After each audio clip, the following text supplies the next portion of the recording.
ॐ शुक्लाम्बरधरं विष्णुं शशिवर्णं चतुर्भुजं प्रसन्नवदनं ध्यायेत् सर्वविघ्नोपशान्तये।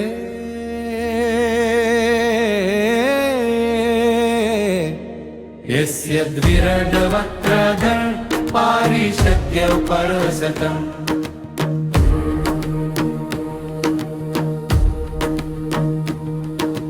पूर्वपीठिका व्यासं वसिष्ठोनुक्तारं शक्तेः पौत्रमकल्मषम् पराशरात्मजं वन्दे शुकतातपोनिधिम्। व्यासाय विष्णुरूपा व्यासरूपा विष्णवे नमो वै ब्रह्मनिधये वासिष्ठा नमो नमः। अविकाराय शुद्धया नित्याय परमात्मने सदैकरूपरूपाय विष्णवे सर्वजिष्णवे। यस्या स्मरणमात्रेण जन्म संसार बन्धना विमुच्यते नमस्तस्मै विष्णवे प्रभविष्णवे। ॐ नमो विष्णवे प्रभविष्णवे।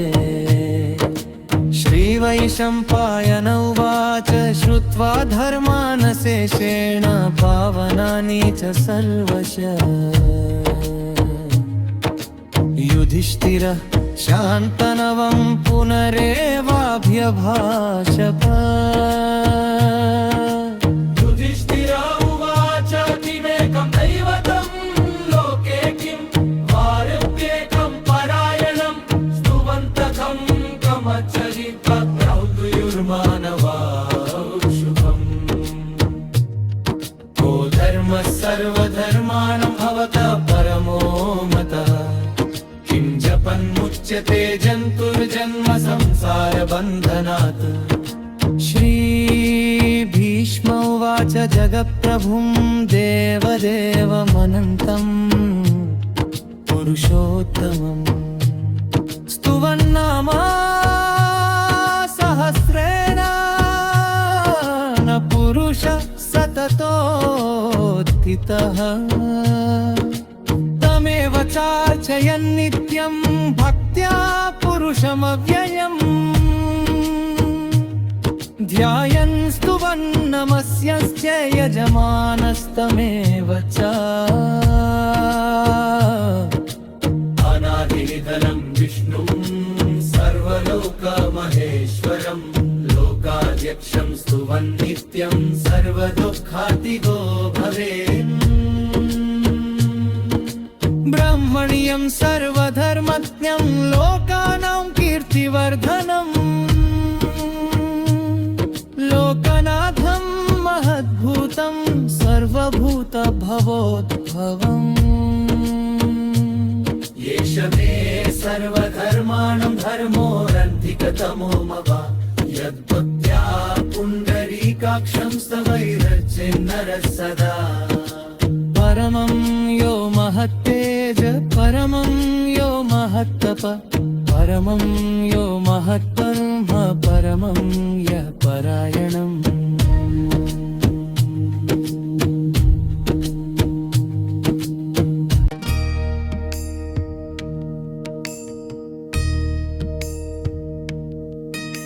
पवित्राणां परित्या यो मङ्गलानां च मङ्गलम् दैवतं देवतानां च भूतानां यो अव्ययपिता।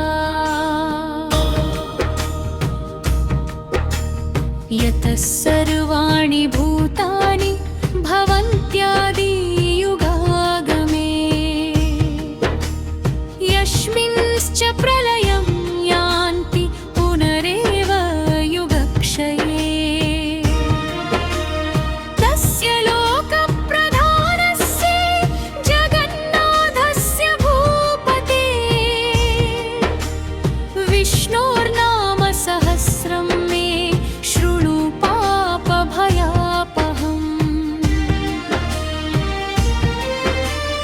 यानि नामानि गौणानि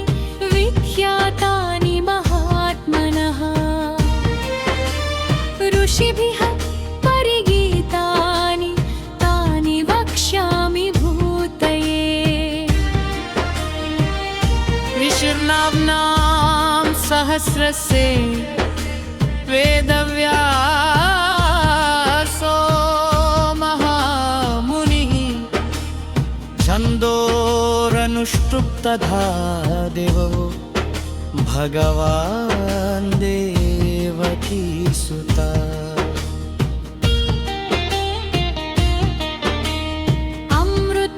अमृतांशूद्भवो बीजं शक्तिर्देवकीनन्दनः त्रिसामाहृदयं तस्य शान्त्यर्थे विनियुज्यते विष्णुं जिष्णुं महाविष्णुं प्रभविष्णुं महेश्वरम् अनेकरूपदैत्यान्तं नमामि पुरुषोत्तमम् पूर्वन्यासः अस्य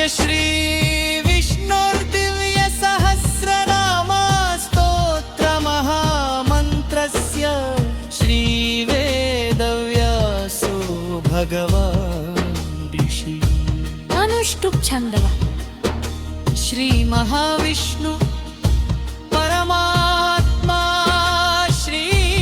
श्रीमन्नारायणो देवता अमृतांशुद्भवो भानुरिति बीजं देवकीनन्दव सृष्टेति शक्तिहम् उद्भवः शोभनो देव इति परमो मन्त्रः शङ्खभृन्नन्दकी चक्रीति कीलकम् शार्मेद्गणं वा गदाधर इत्यस्त्रम् रथाङ्गपाणि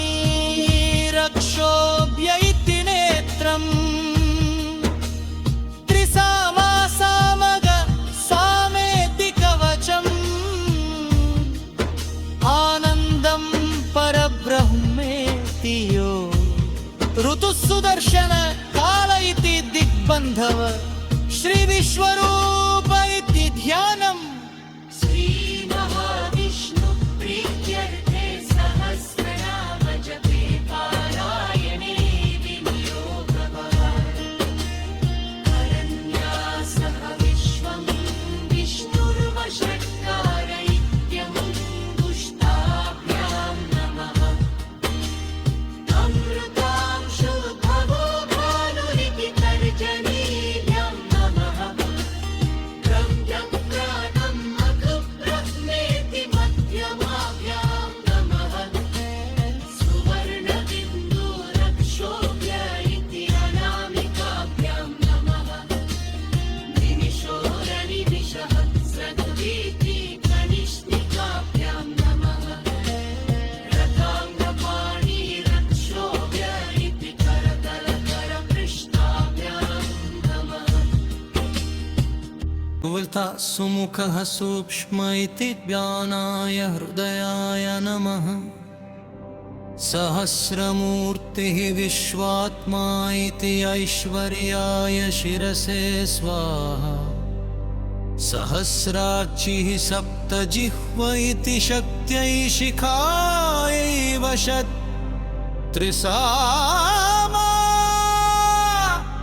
समगः समेति बलाय कवचाय हुम्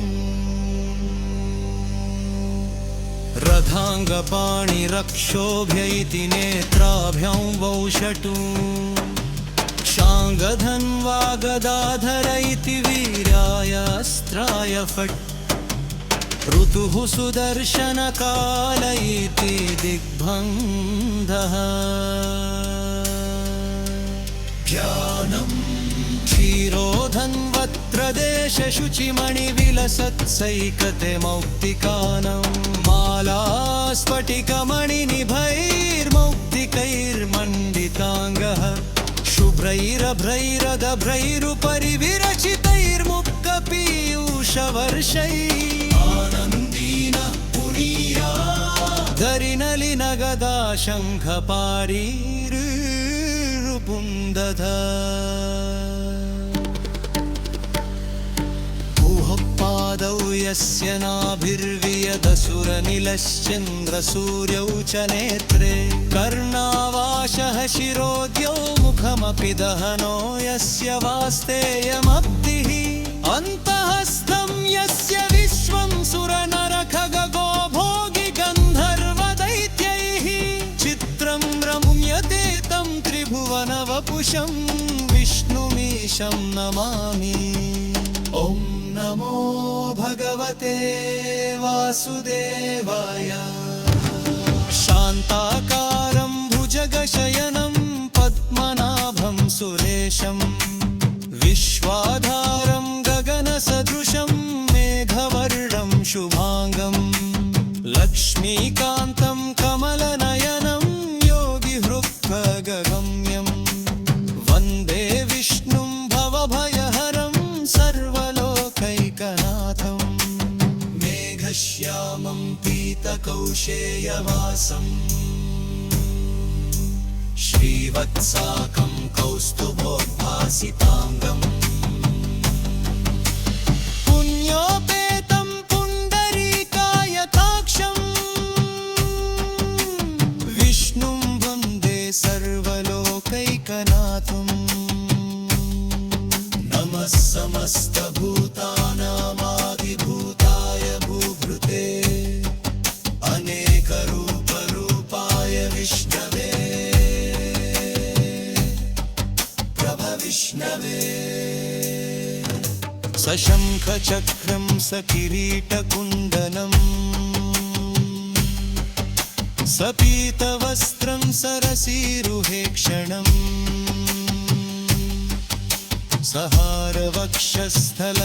सहारवक्षस्थलशोभिकौस्तुभम्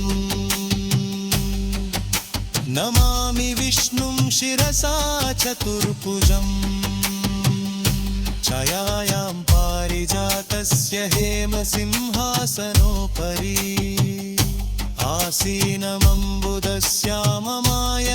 आसीनमम्बुदस्याममायताक्षमलङ्कितम् चन्द्राननं चतुर्बाहुं श्रीवत्साङ्कितवक्षसं रुक्मिणी सत्यभामाभ्यां सहितं कृष्णमाश्रये पञ्चपूज लम्पु दिव्यात्मने गन्धं समर्पयामि हम आकाशात्मने पुष्पैः पूजयामि यं वायवात्मने धूपमाग्रापयामि रं अग्न्यात्मने दीपं दर्शयामि वं अमृतात्मने नैवेद्यं निवेदयामि सं सर्वात्मने सर्वोपचार पूजा नमस्कारान् समर्पयामि स्तोत्रम् हरि ओम् विश्वं विष्णुरवषट्कारो भूतभव्य भवत्रभू भूतकृत् भूतभूद्भावो भूतात्मा भूतभावनः भूतात्मा परमात्मा च मुक्तानां परमागतिः अव्ययः पुरुषः साक्षी क्षेत्रज्ञो रुक्षर एव च योगो योगविदं नेता प्रधानपुरुषेश्वरः नारसिंहवपुः श्रीमान् केशव पुरुषोत्तमः सर्वा शर्वः शिवः स्पारोर्भूतादिर्निधिरव्यय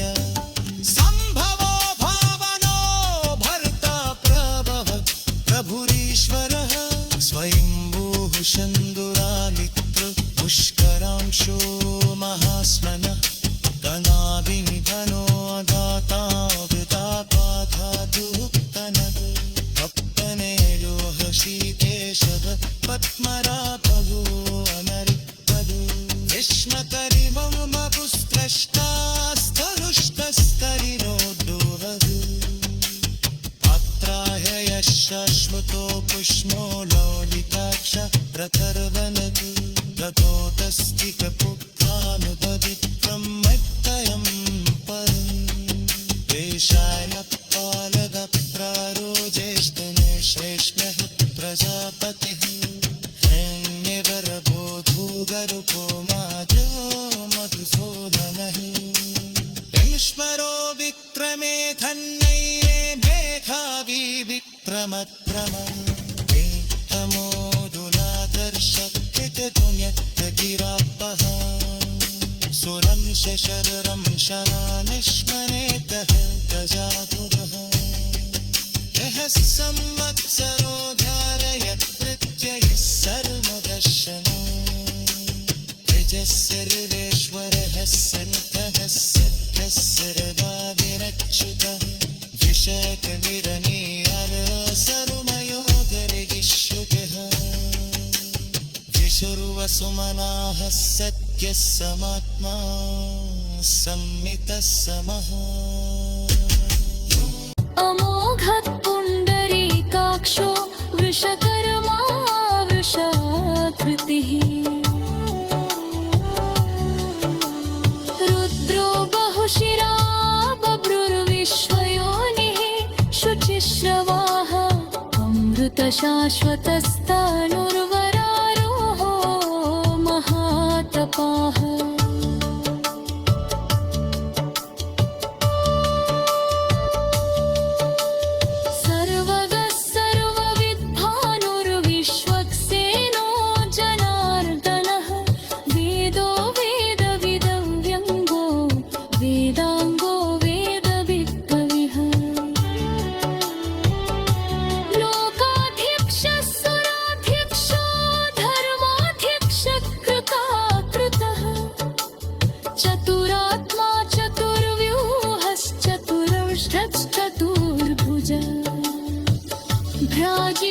भ्राजिष्णुर्भोजनं भोक्ता सहिष्णुर्जगदादिजः अनघो विजयो जेता विश्वयोनि पुनर्वसु उपेन्द्रो वामनप्रांशुरमोघ शुचिरोर्जितः अतीन्द्रसङ्गः सर्वऋतात्मा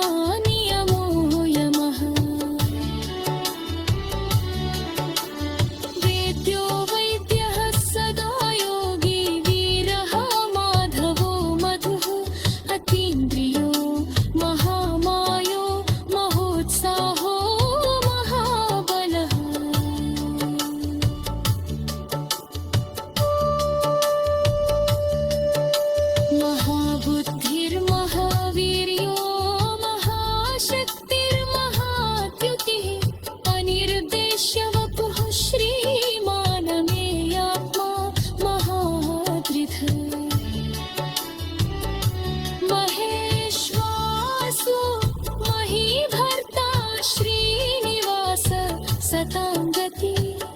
अनिरुद्धः सुरानन्दो गोविन्दो गोविदाम्पति मरीचिर्दमनो हंसः सुपर्णो भुजगोत्तमः हिरण्यनाभः सुतपाः पद्मनाभः प्रजापतिः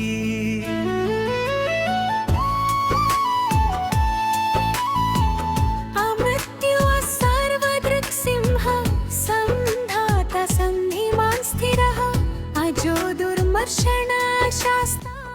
विश्रुतात्मा सुरारिहा गुरु गुरुतमो धाम सत्य सत्य पराक्रमः निमिषो निमिषस्रक्ति वाचस्पद प्रभारधिः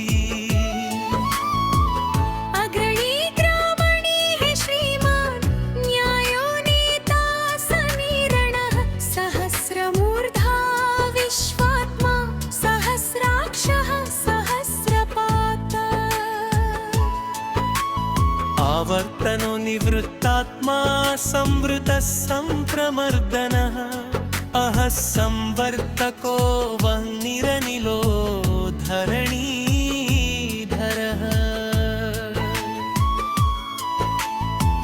सुप्रसादः प्रसन्नात्मा विश्वदृक् विश्वभुक् विभुः सत्कर्ता सत्कृतः साधुर्जह्नुर्नारायणो नरः असंख्येयो प्रमेयात्मा विशिष्टवसिष्ठकृच्छुचिः सिद्धार्थवसिद्धसङ्कल्पः सिद्धिदः सिद्धिसाधनः वृषाही वृषभो विष्णु वृषपर्वा वृषोदरः वर्धनो वर्धमानश्च विविक्तः श्रुतिसागरः सुभुजो दुर्धरो वाग्मी महेन्द्रो वसुदो वसुः नैकरूपो बृहद्रूपः शिपिविष्टत प्रकाशनः ओजस्तेजोद्युतिधर प्रकाशात्मा प्रतापनः रुद्धः स्पष्टाक्षरो मन्त्रश्चन्द्रांशगभास्करद्युति अमृतांशूद्भवो भानु शशबिन्दुः सुरेश्वर औषधं जगतः सेतुः सत्यधर्मपराक्रमः भूतभाव्यभवन्नाथव पवनः पावनोर्नलः कामः कामकृत्कान्त कामः पापप्रभः प्रभुः युगादिकृत्युगावर्तो नैकमायो महाशनः अदृश्यो व्यक्तरूपश्च सहस्रजिदनन्तजित् इष्टो विशिष्टः शिष्टेष्टः शिखण्डी नहुषो वृषा क्रोधः क्रोधकृत्कर्ता विश्वबाहुर्महीधरः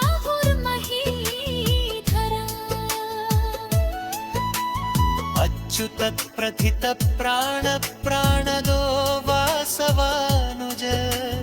अपां निधिरधिष्ठानमा प्रमत्तः प्रतिष्ठितः स्कन्दः स्कन्दधरो धुर्यो वरदो वायुवाहनः वासुदेवो बृहत्तारो रादिदेवः पुरन्दरः अशोकस्तारणस्तारशूर शौरिर्जनेश्वरः अनुकूलः शतावर्तपत्नी पद्मनिभेक्षणः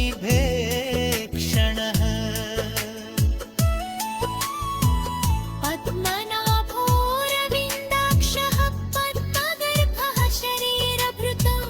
महर्षिरुद्धो वृद्धात्मा महाक्षो गरुडध्वजः अतुलाक्षरभो भीमः समयज्ञो हविर्हरिः सर्वलक्षणलक्षण्यो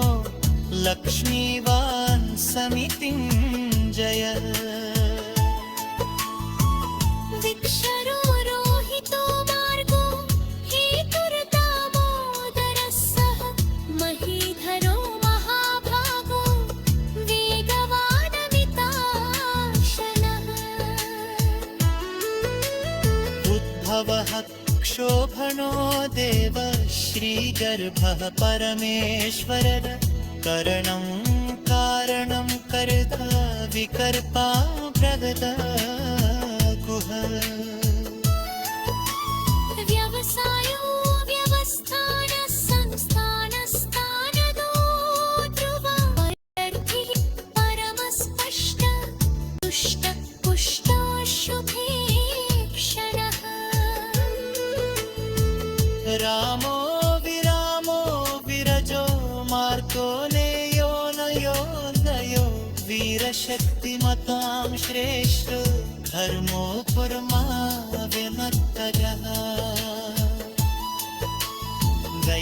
गहत्तुरशक्तार जानत करवहत्तृतर हिरण्यगर्भः शत्रुघ्न व्याप्त वायुरपोषकयः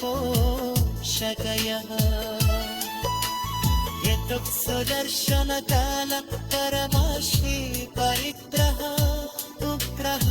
संवत्सरो दक्षो दशमो विश्वदक्षिणः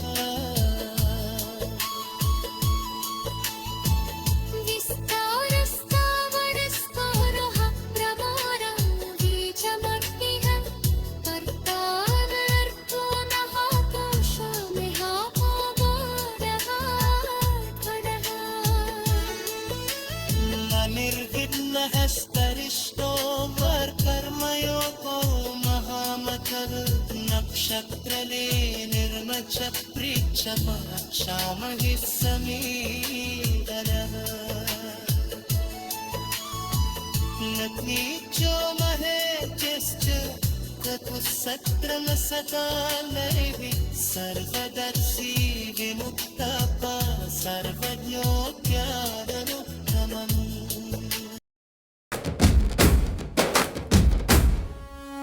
सुरत सुमुखः सूक्ष्मः सुघोष सुखदः सुहृत् मनोहरोचितविदारणः स्वापनः स्ववशो व्यापी नैकात्मा नैककर्मकृत्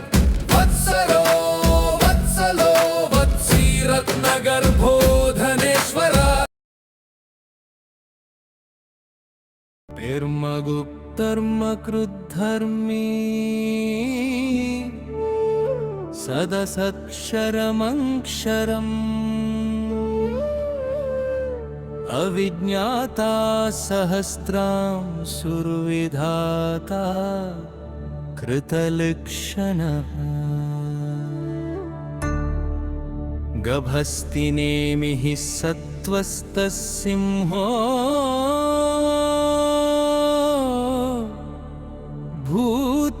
भूतमहेश्वरः आदिदेवो महादेवो देवेशो देवदृग्गुरुः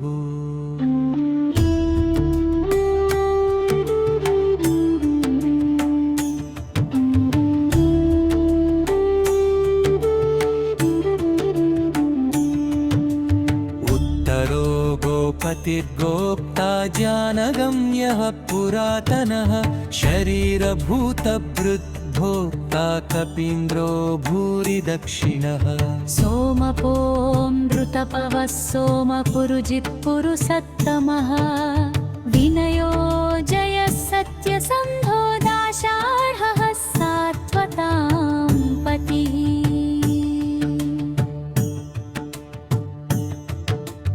जीवो विनयिता साक्षी मुकुन्दो वेमितविक्रमः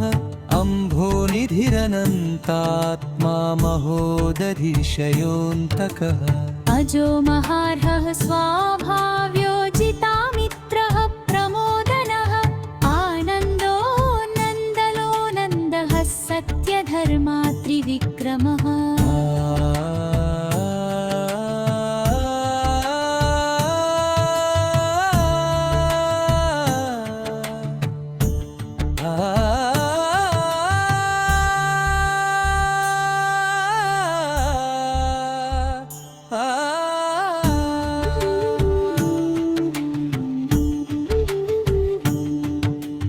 महर्षिः कपिलाचार्यः कृतज्ञो मेदिनीपतिः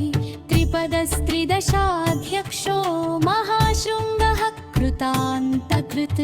महारराहो गोविन्दः सुषेणः कनकाङ्गदी गुह्यो गभीरो गहनो गुप्तश्चिक्रददाररः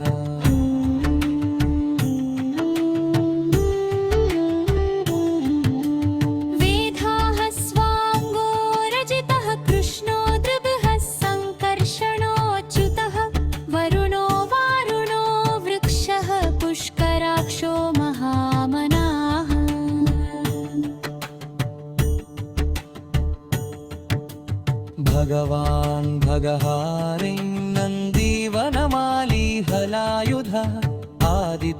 द्योतिरादित्यः सहिष्णुर्गतिसत्तमः सुधन्वा खण्डपरशुर्दारुणो द्रविणप्रदः दिवस्पुरुक् सर्वदृग्व्यासो वाचस्पतिरयो निजः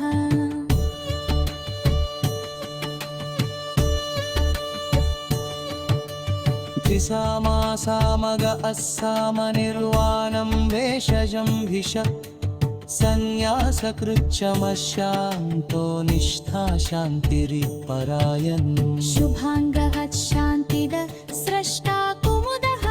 कुवलेशयः गोहितो गोपतिर्गोत्ता वृषभाक्षो वृषप्रियः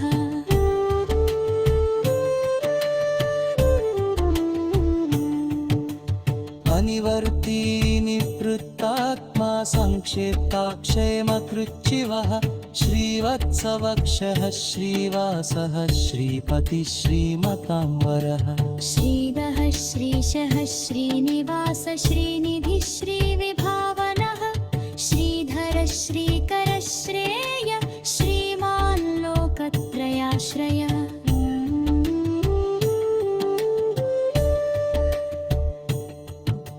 स्वक्षस्वङ्गः शतानन्दो नन्दिर्ज्योतिर्गणेश्वरः विजितात्मा विधेयात्मा सत्कीर्तृजिन्न संशयः उदीर्णयः सर्वतश्चिक्षुरनीशयः शाश्वतस्थिरः भूषयो भूषणो भूतिर्विशोकः शोकनाशनः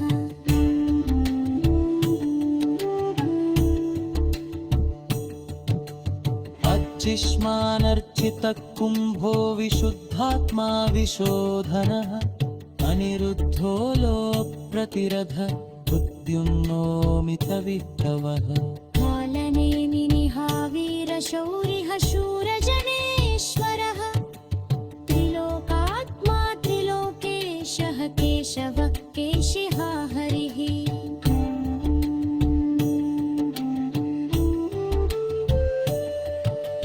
कामदेव कामपालकामी काप्त कृतागमः अनिर्देश्य वपुर्विष्णुर्वीरोऽनन्दो धनञ्जयः ब्रोहन्त्रो ब्रह्मकृत् ब्रह्मा ब्रह्मः वा ब्रह्मा विवर्घनः ब्रह्ममगत् ब्रह्मणो ब्रह्मे ब्रह्मणो बमिह न प्रियः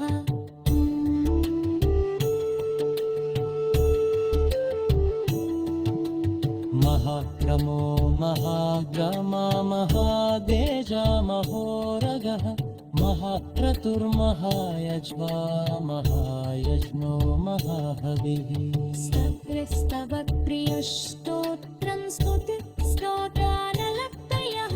पूर्णः पूरयिता पुण्यकीर्तियलामनः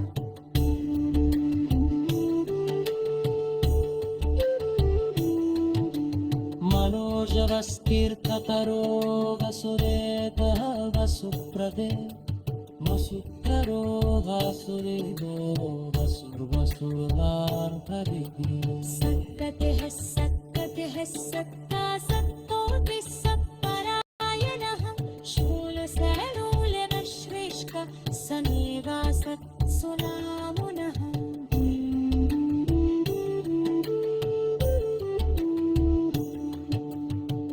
वासुदेव सुरवासुलिदयो वैन्दवः तद्वरो मुक्तरो दग्धो दुःखरो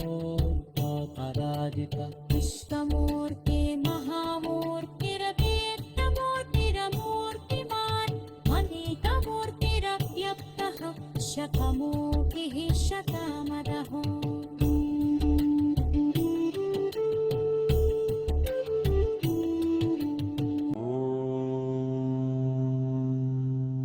एकोनैकस्तवः किं लक्कर्पदमनुत्तमम् लोकबन्धुर्लोकाद्दुवाजवो भक्तवत्सलहम्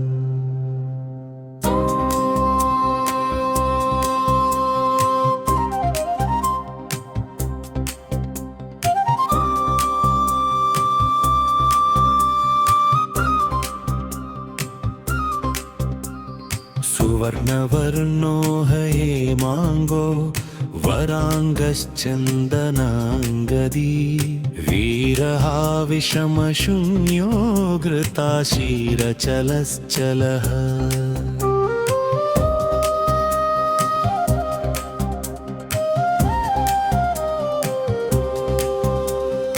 अमानि मानदो मानुयो लोकस्वामी त्रिलोकधृत् सुमेधा मेधजो धन्य सत्यमेधाधराधरः तेजोमृषोद्युतिधरः सर्वशस्त्रभृताम्बरः प्रग्रहो निग्रहो व्यग्रो नैकशृङ्गो गदाग्रज चतुर्मूर्ति चतुर्बाहु चतुर्व्यूह चतुर्गतिः चतुरात्मा चतुर्भावश्चतुर्वेदविदेकपातु समारक्तोरनिवृत्तात्मा दुर्जयो दुरतिक्रमः दुर्लभो दुर्गमो दुर्गो दुरावासो दुरारिः शुभाङ्गो लोकसारङ्गः सुतन्तुस्तन्तुवर्धनः इन्द्रकर्मा महाकर्मा कृतकर्मा कृतागमः उद्भवः सुन्दरः सुन्दो रत्नगवः सुलोचनः अर्को वाजसनः शृङ्गी जयन्तः सर्वविजयी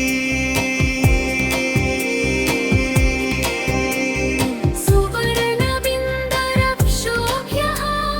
सर्ववागीश्वरेश्वरः महाहृदो महागर्तो महाभूतो महानिधि कुमुद कुन्दर कुन्दः पर्जन्य पावनोर्मिलः अमृताशोरमृतवपुः सर्वज्ञः सर्वतोमुखः सुलभः सुवरतः सिद्धः शत्रुजिच्छत्रुतापनः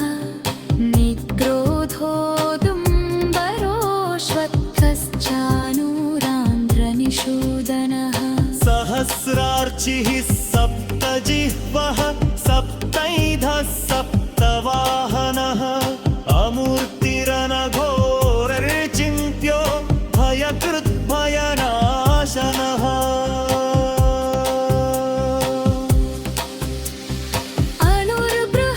अनुर्बृहत्कृशस्तूलो गुणभरनिर्गुणो महा अधृतस्वधृतस्वास्यः प्राग्वंशो वंशवर्धनः भारभुत्कथितो योगी योगीशः सर्वकामदः आश्रमः श्रमणक्षामः सुपर्णो वायुवाहन भर्धरो धनुर्वेदो दण्डो दमयितादमः अपराजितः सर्वसहो नियन्तः नियमोऽयमः सत्त्ववान् सात्विकः सत्यधर्मपरायणः अभिप्रायप्रियार्हो वेर्हः प्रियकृत्प्रीतिवर्धनः विहाय सगतिर्ज्योतिः सुरुचिर्हुता भुग्विभू रविर्विरोचनः सूर्यः सवितारविलोचनः अनन्तो हुतभुक्प्रोक्ता सुखदो नैतजोरप्रतः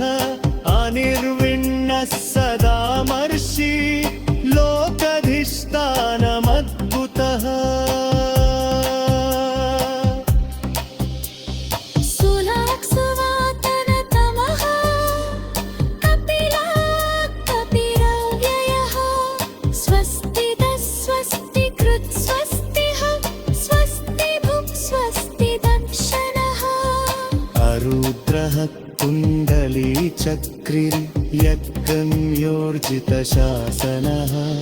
शब्दातिग शब्दसहः शिशिरः शर्वरीकर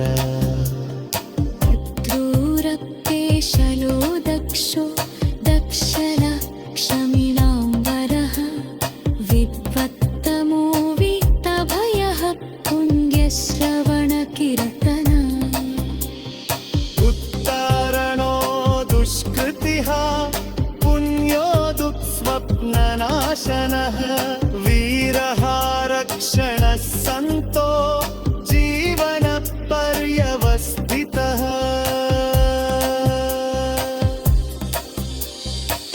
अनन्तरूपो अनन्तसो चिकमनयोर्भयापः चतुरस्रो गभीरातो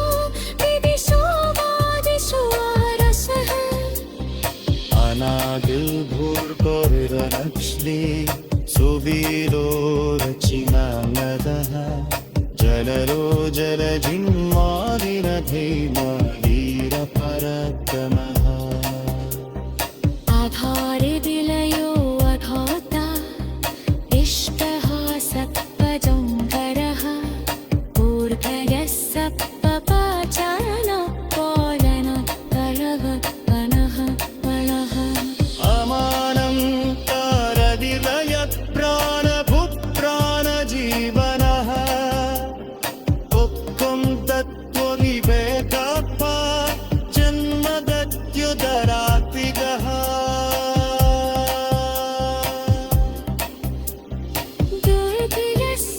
दुर्दिलस्वस्तिरस्तारा सिदितात्मनितामहः यं नो यज्ञपतिर्यक्ष्मो रुद्रानो यज्ञवाहनः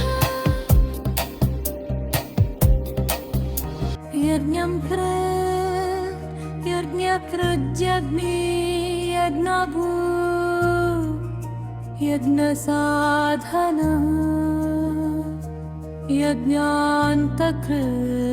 यज्ञान्तकृज्यज्ञगु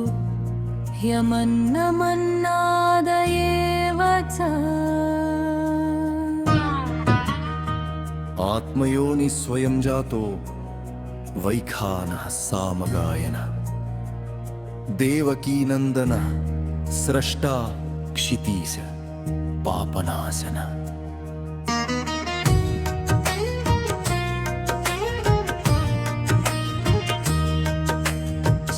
शङ्खबृन्नन्दकी चक्री शार्गधन्वा गदाधरः रथाङ्गपाणिरक्षोभ्यः सर्वप्रहरणायुधः श्री सर्वप्रहरणायुध ॐ नमः इति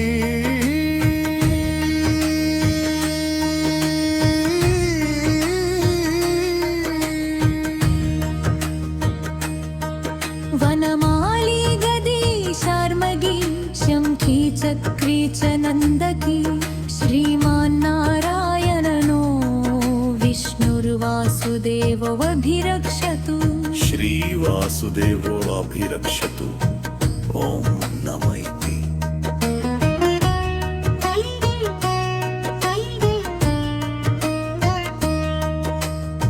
उत्तरपीठिका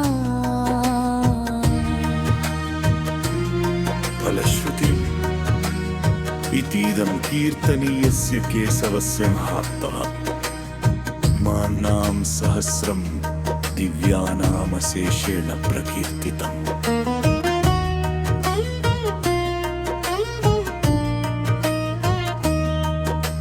य इदं शृणुया नित्यं यश्चापि परिकीर्तयेत् नाशुभं प्राप्नुयात् किञ्चित् सोमुत्लेह च मानव वेदान्तगो ब्राह्मण स्याक्षत्रियो विजयी भवेत् वैश्यो धनसमृद्धः स्याच्छूद्रः सुखमवाप्नुयात् धर्मार्थी प्राप्नुयात् धर्ममर्थार्थी चार्थमाप्नुयात् कामानवाप्नुयात् कामी प्रजार्थी चाप्नुयात् प्रजाम् भक्तिमान् यः सदोत्थाय शुचिस्तद्गतमानसः सहस्रं वासुदेवस्य नाम्नामेतत् प्रकीर्तयेत् यशः प्राप्नोति विपुलं याति प्राधान्यमेव च अचलां श्रियमाप्नोति श्रेयः प्राप्नोत्यनुत्तमम् न्यभयं क्वचिदाप्नोति वीर्यं तेजश्च विन्दति भवत्यरोगोद्युतिमान् बलरूपगुणान्वितः रोगार्तो मुच्यते रोगात् बद्धो मुच्येत बन्धना भयामुच्येत भीतस्तु मुच्येतापन्न आपदः भृक्कान्यतितरत्यास पुरुषोत्तमम् स्तुवन्नाम सहस्रेण नित्यं भक्तिसमन्वितः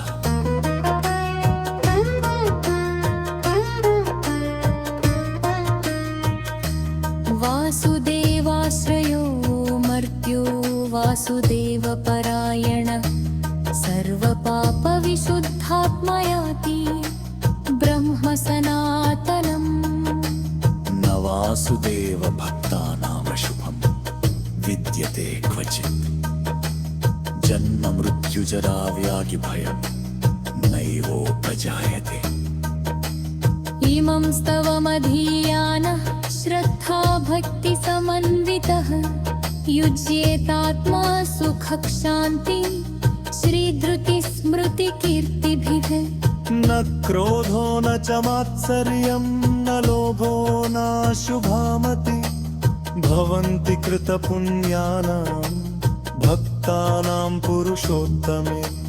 जौहस्सर्जन्द्रार्पनक्षत्राखं दिशो भूर्महोदधि वासुदेवस्य वीर्येण विद्रुतानि महात्मनः ससुरासुरगन्धर्वं सैक्षोरगराक्षसं जगद्वशे वर्ततेदं कृष्णस्य सचराचरम्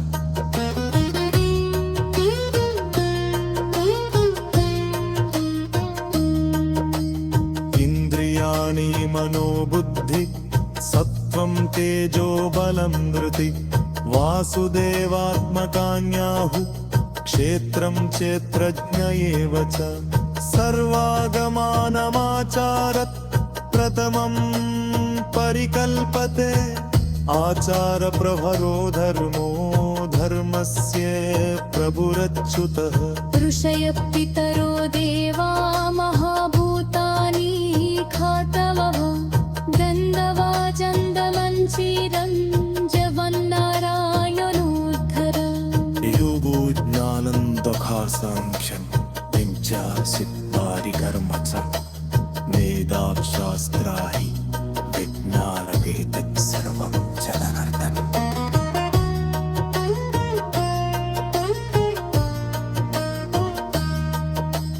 येतो विस्दुर्महद्भूतं पृथग्भूतान्यमेतसुर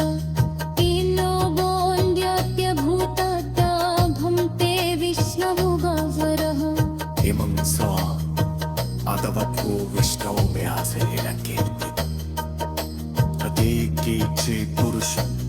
श्री प्राप्तुं सुखानि च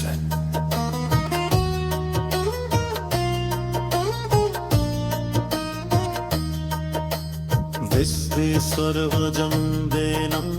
चरमं प्रभुनव्ययम् अयं ते पुष्टराक्षन्मदयाग्निकरावे मते यान्मीकरोधवं नीलमायते अर्जुन उवाच पद्मपत्रविशालाक्ष पद्मनाभसुरोत्तमः भक्तानामनुरक्तानां त्राता भवजनार्दन।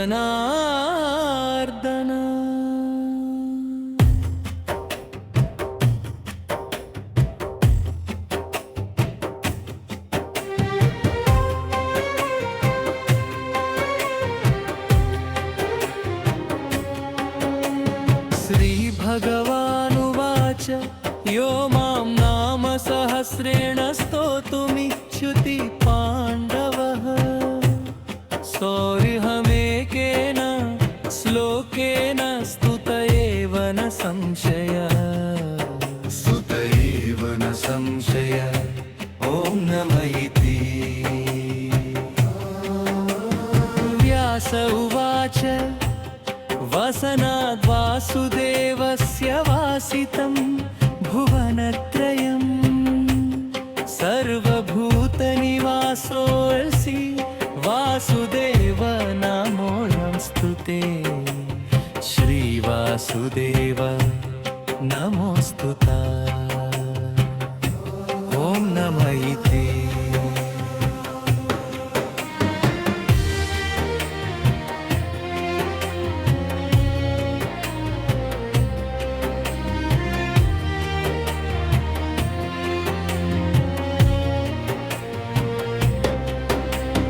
पार्वत्युवाच केनोपायेन लघुना विष्णोर्नाम सहस्रकम् पठ्यते पण्डितैर्नित्यं श्रोतुमिच्छाम्यहं प्रभो। ईश्वर उवाच श्रीराम राम रामेति रमे रामे मनोरमे सहस्रनाम तत्तुल्यं रामनाम वरानने श्रीराम नाम वराननौ ॐ नमः इति ब्रह्मोवाच नमो विस्त्वनन्ताय सहस्रमूर्तये सहस्रपादाक्षिशिरोरुबाहवे सहस्रनाम्ने पुरुषाय शाश्वते स्वतस्रकोटियुगधारिणे नमः श्रीसहस्रकोटियुगधारिणे नमः ॐ नमः इति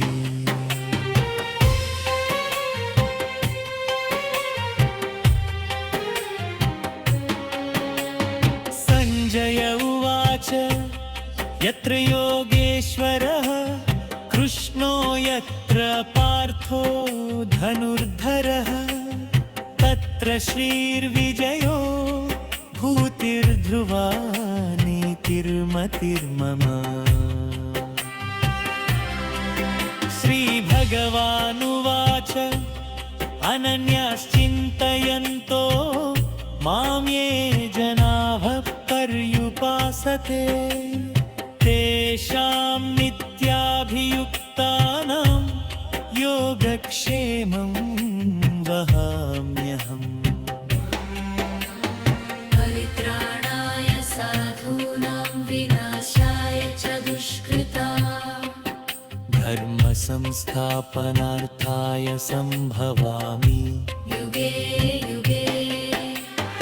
आर्तः विषण्णः शिथिलाश्च भीताः घोरेषु च व्याधिषु वर्तमानः संकीर्ते नारायणशब्दमात्रं विमुक्तदुःखाः सुखिनो भवन्ति। कायेन वाचा मनसेन्द्रियैर्वा बुद्ध्यात्मना वा प्रकृतेः स्वभावात् करोमि यद्यत् सकलं परस्मै नारायणायैते समर्पयामि। यदक्षरपदभ्रष्टं मात्राहीनं तु यद्भवेत् तत्सर्वं क्षम्यतां देवनारायण नमोऽस्तु ते। विसर्गबिन्दुमात्राणि पदपादाक्षराणि च न्यूनानि चातिरिक्तानि क्षमस्व पुरुषोत्तम। इति श्रीमहाभारते शतसाहस्रिकायां संहितायां वैयासिक्यां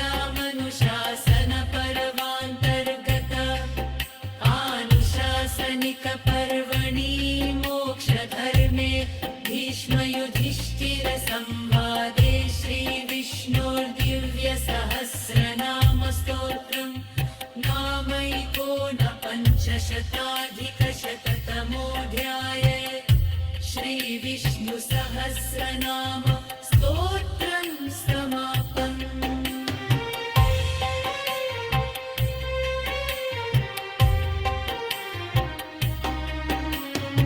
ॐ तत्सत्सर्वं శ్రీకృష్ణార్పణమస్తు. ఈ పవిత్రమైన విష్ణు సహస్రనామ స్తోత్రం భక్తితో వినే వారందరికీ శ్రీ మహావిష్ణు కృప కలిగి జీవితంలో శాంతి, ఆరోగ్యం, ఐశ్వర్యం, విజయము మరియు సకల మంగళాలు కలగాలని మనస్ఫూర్తిగా కోరుకుంటున్నాను. ఓం నమో నారాయణాయ. ఈ స్తోత్రం వినేటప్పుడు ఓం నమో నారాయణాయ అని మనసులో జపించండి.